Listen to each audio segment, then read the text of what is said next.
As you talk about Kenyans, there's a study that was done and the results released yesterday by Infotrack that indicates that most Kenyans are satisfied with the fight against graft. They say that 52% of citizens feel a lot is being done to rid the country of the vice. However, 48% of Kenyans want to see more action being taken. And I'm just wondering, it's been quite a year of fighting this graft, especially since the DPP, the new DPP, Haji, and the new DCI, Kinoti, came into office and have been doing what they've been doing and arraigning people. So we had NYS, 468 million shillings, 47 suspects arrested, taken to court. Hearing began at some point, then took a break. We have the situation with the NCPB, 1.9 billion shillings paid to suspicious traders. NHIF, 1.1 billion shillings. People have been in custody. KPC, Kenya Pipeline, 1.9 billion shillings. Some people in custody yet to be arraigned. IEBC, 9 billion shillings. We don't have arrests yet. We're still trying to figure out, was it stolen, was it not? Then there was Kenya Power. Is it a lot of commotion without motion? Like, are we getting somewhere? Sounds like an R&B Sam, you know, as you asked that question, I'm reminded of my colleague. You know, I'm leave on absence from USIU. And I know that my colleague is going to see that I am sharing this, that he was actually asking others to come up with metaphors that we use to refer to corruption. And some of them was the Zawaze, Mafuta, Zamacho. You know, there is a way that as we talk about this, and I know that Professor Mwachofe Ngure of USIU, you know, is planning to, from the point of view of an academic, write a paper that sort of seeks to relate language, and it evolves, and the way we are using figurative pictures to normalize corruption. I think the question is that when we look at even what is happening and what seems to appease the 52, we still have to get back to Kenya. You know, there are many people who will tell you, vote on me online, and somebody says, can I vote more than once? In other words, can I rig? And then somebody else says, this is Kenya. So we are talking in a situation where we seem to have gotten to a point where we have normalized corruption. And it is something that we glorify. You know, we demonize honesty. And if you look like you seriously want to make a difference, if you look like the DPP, that you, this time you're serious, then you see a few people looking at you and wondering, is this guy real? You know, do you know where you are? Can you understand? Will you survive? And I think when you looked even at yesterday's paper, you could see that there was a reference that even the Auditor General, who dared to really just go and keep flagging issues that were not addressed in every report, seemed to have reached with Eurobond and some other issues a point where he's like, all right, I'm not really clearing it, but I'm not raising it. So my point is that if we are serious about addressing corruption, then we need to get to a point where we are not only just focusing on the political will and those who have responsibility, like the DPP, you know, talking to the president and looking, but I think we need to take on a program that really challenges Kenyans. We need to get to a point where we ourselves reorganize, because right now chapter 6 is a joke. Chapter 6 of the Constitution, whenever it is referred to, you can see a few people laughing. It's a tongue in the cheek. But chapter 6 is the chapter that would be the one in terms of interpretation, in terms of conversation, in our schools, at home, as we look at the way that we reward those who we have in government, those who we find as leaders, those who we in a way give recognition as the politicians or the leaders or what of the year. So I think my point here really would be that the one thing in my view that we should be thinking of in this program, I'm reminded of what I had President Kagame indicate. We need to be looking at data.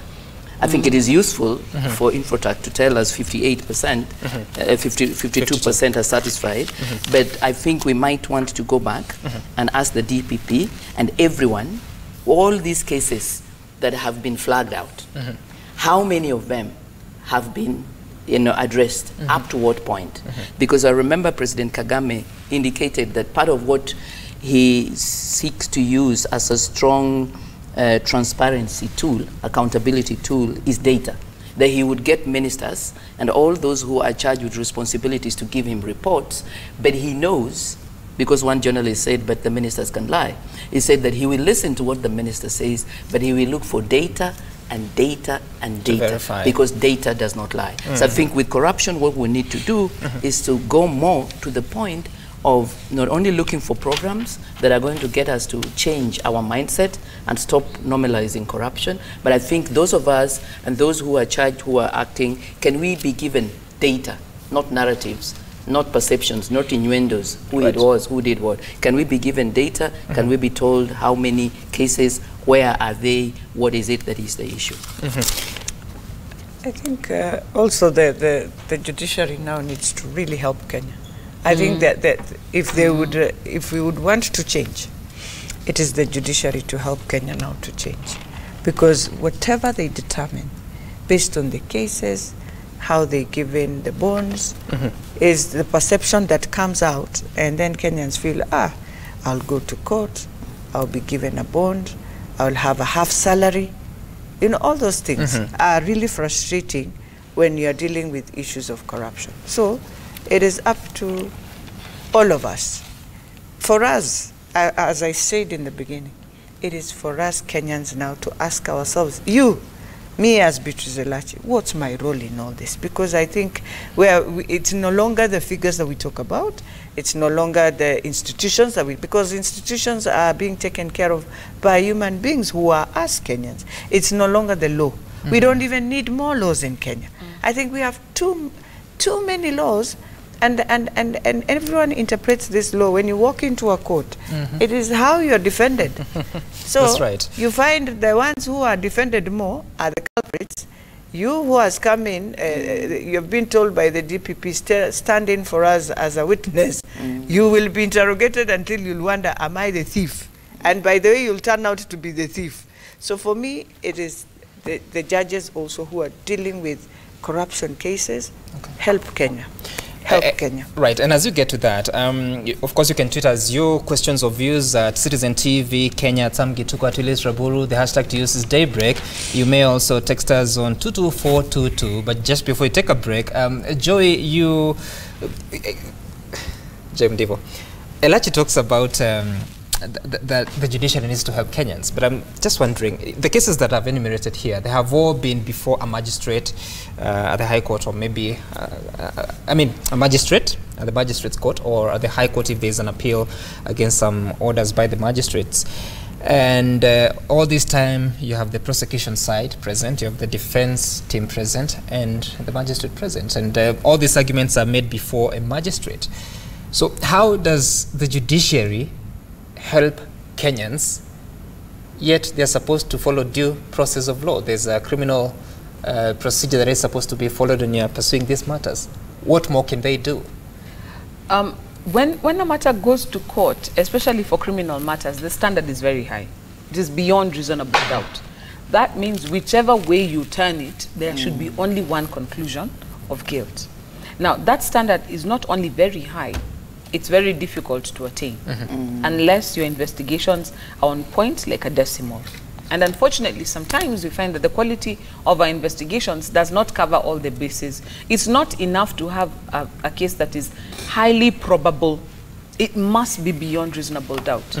Be that as it may, there have been times when the courts have been used to actually assist people to get away with crimes. What do I say? How do I say that?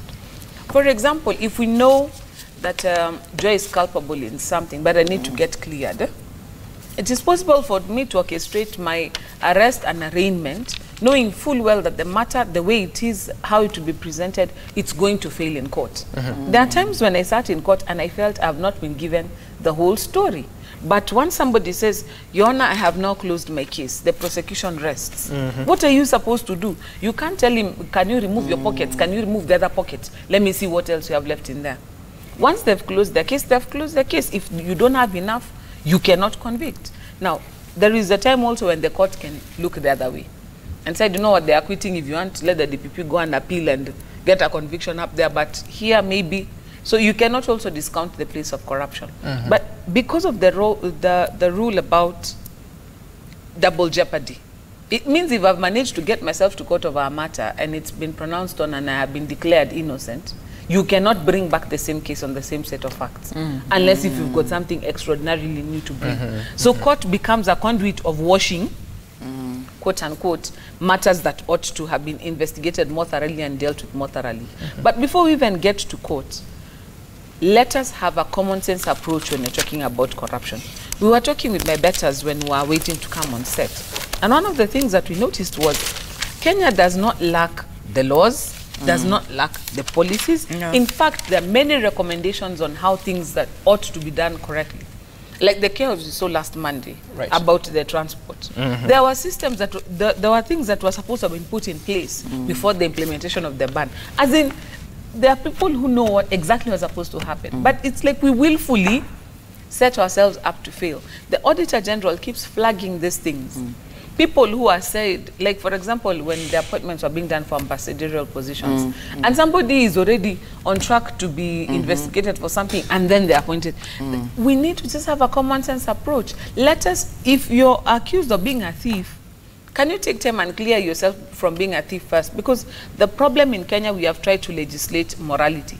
Unless a court of law proves that I am immoral, then I am not immoral. Mimi ni mweupe kama pamba. It's stupidity. And what it has done, it keeps shooting us in the foot. Because by the time it goes to court, for example, if you're a little time magistrate and you have no beef with anybody, but you step on a live wire case and you start getting subtle threats, or we can see your children. We've had instances of magistrates' children disappearing, others turning up murdered. Who are you? Jesus died for all of us. Who are you to avail yourself to die for the sake of Kenyans?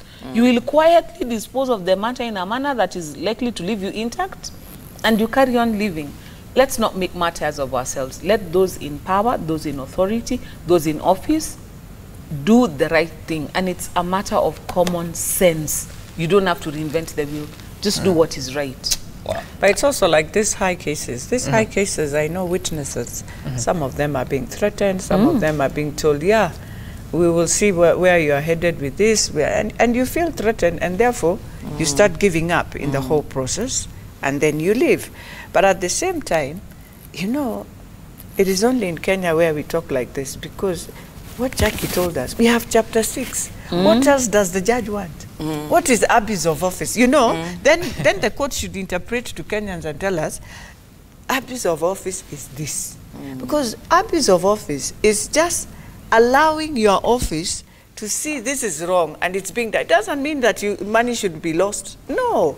Abuse of office is even just the implementation of your process was done wrongfully.